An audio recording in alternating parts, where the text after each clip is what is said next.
organisasi pemindahan IKN, pembiayaan, dan dampaknya terhadap Jakarta.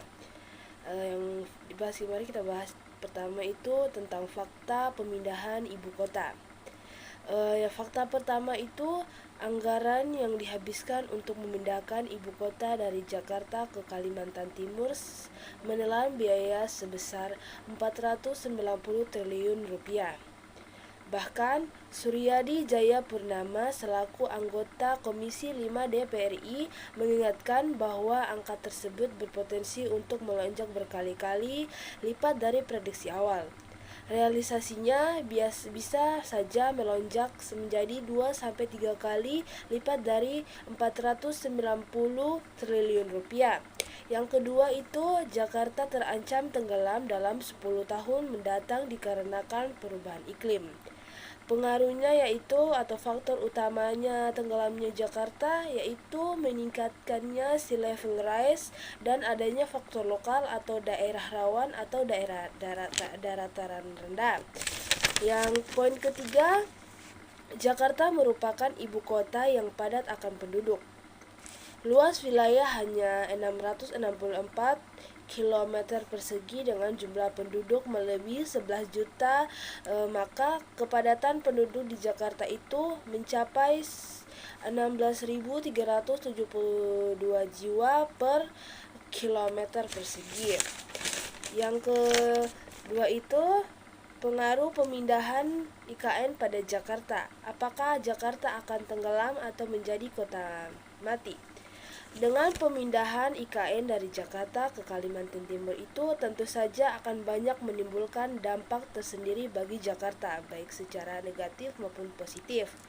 Namun, Jakarta akan tetap berkembang karena proyek besar akan tetap berlanjut seperti perencanaan rel kereta api MRT, revitalisasi angkot, dan pembangunan tanggul raksasa serta upaya pencegahan banjir yang harus diupayakan pada perekonomian.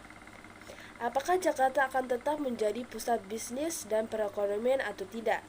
Pada pasal 5 ayat 1 Undang-Undang Dasar Nomor 23 Tahun 1999 tentang BI disebutkan BI berkedudukan di Ibu Kota Negara RI, begitu pula dengan OJK, sebagaimana telah diatur dalam pasal ayat 1 Undang-Undang Nomor 21 Tahun 2011.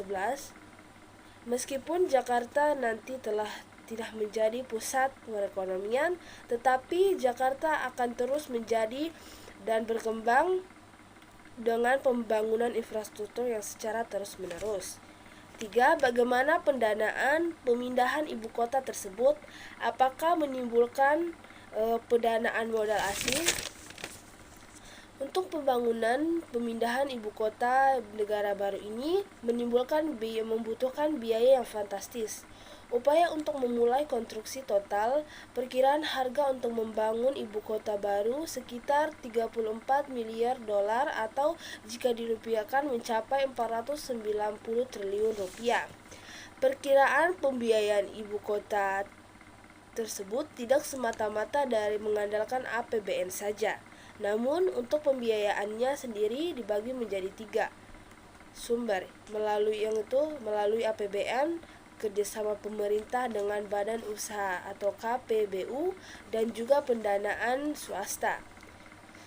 Jenis sumber pendanaan yang dapat digunakan dalam pemindahan IKN ini salah satunya adalah penanaman modal asing. Sehingga dalam proyek negara ini membutuhkan penanaman modal asing untuk membangun dalam pembiayaan. Selain itu, sumber pendanaan lain terdapat dari pendanaan modal dalam negeri, kemudian investasi pasar modal, pinjaman dari perbankan asing dan dalam negeri, serta rekreasi dana. Lokasi ibu kota. Memilih lokasi ibu kota suatu negara merupakan hal yang sangat penting karena hal ini berkaitan dengan pusat pemerintahan berisi kantor, markas besar, fasilitas pemerintah, dan biasa berisi dengan kediaman utama pemimpin negara ibu kota. Singkatnya, ibu kota merupakan otak dari suatu negara. Maka dari itu, pemerintah lokasi ibu kota harus strategi dan merupakan lokasi terbaik. Yang ke kriteria relokasi IKN. Yang pertama itu minim resiko bencana alam. 2. Terletak di tengah wilayah Indonesia. Ketiga, tersedia lahan 180.000 hektar milik pemerintah. Yang keempat, dekat dengan wilayah perkotaan berkembang. Dan kelima, infrastruktur relatif lengkap.